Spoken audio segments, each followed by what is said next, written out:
আসসালামু আলাইকুম গাইস, আজকে আমরা যাচ্ছি খুবই সুন্দর একটা স্থানে। প্রতিবারের মতো এবার আর আপনাদের শুরুতেই নাম বলে দেব না, আপনারা দেখতে থাকুন এবং পরবর্তীতে বুঝতে পারবেন যে আমরা আসলে কোথায় যাচ্ছি।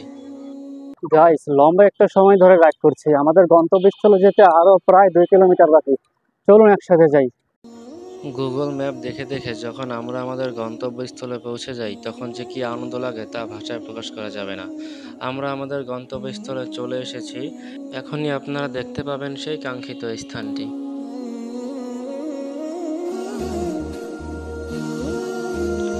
দেখতেই পাচ্ছেন, চলে এসেছি আরও একটি জমিদার বাড়িতে। এই জমিদার বাড়িটি আমার বাসা থেকে অনেক দূরে। আশা করি আপনাদের এই জমিদার বাড়িটি ভালো লাগবে। এখানে অনেক দিন ধরে আসবো আসবো করে আর আসা হয়নি, অবশেষে চলেই আসলাম এই বিখ্যাত সেই জমিদার বাড়িতে।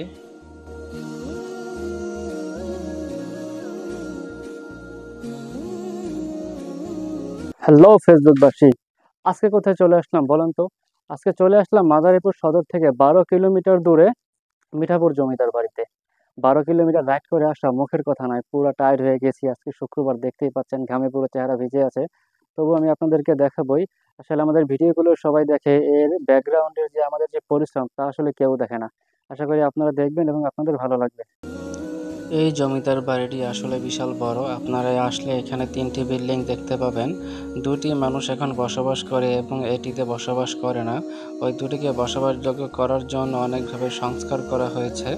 এই প্রাচীন বিল্ডিংটি দেখানোর পরে আমি ওই বাকি দুটো বিল্ডিংও আপনাদেরকে দেখাবো। তবে আপনাদের এই বিল্ডিংটিই বেশি পছন্দ হবে।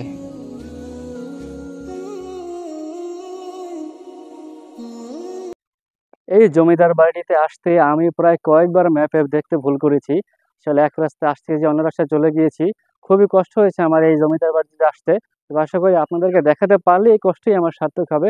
যদি আপনারা খুশি হন, যদি আপনাদের ভালো লাগে, তাহলেই আমার এই পরিশ্রম সফল হবে ইনশাল্লাহ। চলুন কয়েকটি অ্যাঙ্গেলে আপনাদেরকে এই বিল্ডিংটিকে দেখানো যাক এবং এটার পরে বাকি বিল্ডিং দুটো আপনাদেরকে দেখাবো।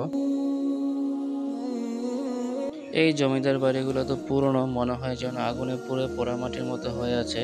আমরা সকলেই এই জমিদার বাড়ি দেখতে পছন্দ করি, ছবি তুলতে পছন্দ করি। এই ঐতিহাসিক জমিদার বাড়িটি কবে নাগাদ তৈরি হয়েছে, কে তৈরি করেছে, এ সম্পর্কে কোনো তথ্যই পাওয়া যায়নি। এখন যে বিল্ডিংটি দেখতে পাচ্ছেন, এটাও জমিদার বাড়ির একটি অংশ। এটাকে সংস্কার করে হয়তো নতুনের মতো করে ফেলা হয়েছে। এটা হলো এই জমিদার বাড়ির আরেকটি প্রাচীন বিল্ডিং। দেখতেই পাচ্ছেন এর দরজাগুলো পরিবর্তন করা হয়েছে, হয়তো এর ভিতরে মানুষ বসবাস করে।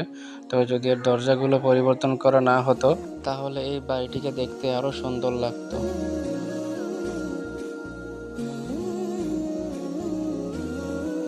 আমি এই বাড়িটির চারপাশ ঘুরে ঘুরে আপনাদেরকে দেখাচ্ছি। যদিও এই বাড়ির চারপাশে অনেক ঝোপঝাড়, ভয় লাগে, সাপ থাকতে পারে, অন্যান্য ক্ষতিকর প্রাণীও থাকতে পারে।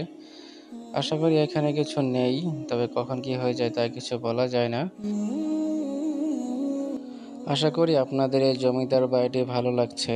যদি ভালো লেগে থাকে তাহলে লাইক, কমেন্ট এবং শেয়ার করতে ভুলবেন না। আপনাদের শেয়ারের মাধ্যমে এই জমিদার বাড়িটি আরও শত শত মানুষ দেখতে পাবে। আপনাদের যদি ভালো লেগে থাকে তাহলে ভিডিওটি অবশ্যই শেয়ার করে দিবেন, এতে আমার উপকার হবে ইনশাআল্লাহ।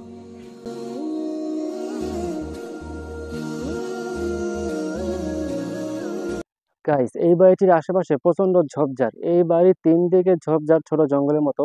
তাই আপনারা যারা এই বাড়িটিকে দেখতে আসবেন, তারা খুবই সতর্ক থাকবেন, কারণ বলা যায় না কি থেকে হয়ে যায়। সাপ থাকতে পারে, অন্যান্য ক্ষতিকর প্রাণী থাকতে পারে, যার দ্বারা আপনার ক্ষতি হতে পারে। আমি আমার এই ব্লগটির প্রায় শেষ দিকে চলে এসেছি। আশা করি আপনারা আমার ব্লগটি দেখে আগ্রহী হয়ে এখানে ঘুরতে আসবেন এবং ছবি তুলবেন। আমি এই জমিদার বাড়িগুলো ভিজিট করতে খুবই পছন্দ করি। আপনারা কারা কারা এই জমিদার বাড়ি ভিজিট করতে পছন্দ করেন বা দেখতে আপনাদের ভালো লাগে, তারা কমেন্টে জানিয়ে দিন। এবং যাদের ভালো লাগে তারা আমার সাথে সঙ্গ দিতে পারেন। আপনাদেরকে নিয়ে আমি জমিদার বাড়ি দেখতে যাবো ইনশাল্লাহ।